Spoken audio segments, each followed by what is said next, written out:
हम कैसे निर्धारित करें कि कोई काम हम सही कर रहे हैं या गलत? जैसा कि मैंने पहले अर्जुन को भी समझाया था कि पाप क्या है, पुण्य क्या है, कर्म क्या है। अब सुनने में कई बार ये बड़ी बोरिंग बातें लगती हैं, लेकिन इसको बड़े सरल और साधारण शब्दों में समझने की कोशिश करते हैं। बड़े महान ग्रंथों में विस्तार से बताया गया है कि हत्या पाप होती है, और मेरे हिसाब से यह किसी को बताने की आवश्यकता ही नहीं है कि हत्या पाप होती है।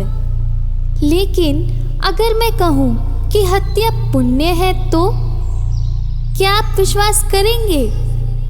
जी हाँ, हत्या पुण्य भी हो सकती है।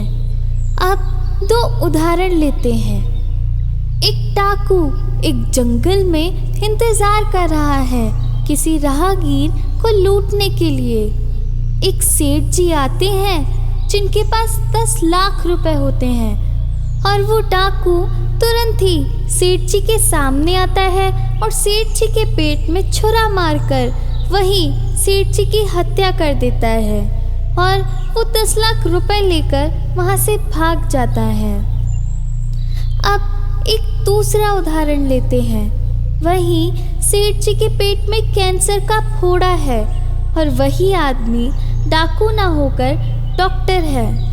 उस कैंसर के फोड़े के इलाज के लिए डॉक्टर ने अपना चाकू रूपी इक्विपमेंट निकाला और सेठ जी का ऑपरेशन शुरू कर दिया, पर कुछ ऐसा संजोग हुआ कि वो सेठ जी को बचा नहीं पाए।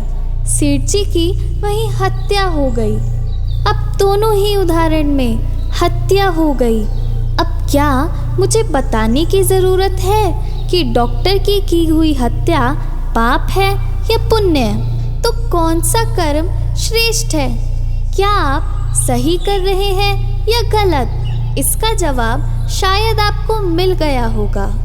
अगर हम इसे और थोड़ा विस्तार में देखें तो इंसान के पास एक होती है विवेक बुद्धि, जो अंदर से आपको बताती है कि क्या आप सही कर रहे हैं या गलत। जैसे ही आप कोई गलत काम करने चलते हैं तो अंदर से आपके अंतरात्मा आपको रोकती है, शोर मचाती है कि आपको ये नहीं करना चाहिए, ये ठीक नहीं है। वही है आपका विवेक।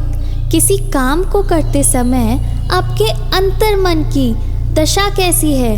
आप प्रसन्न हैं या दुखी, चिंतित हैं कि मैं ये ठीक नहीं कर रहा हूँ? बस इसी से निर्धारित होता है कि आप ठीक कर रहे हैं या गलत। निर्णय हमेशा आपको करना होता है।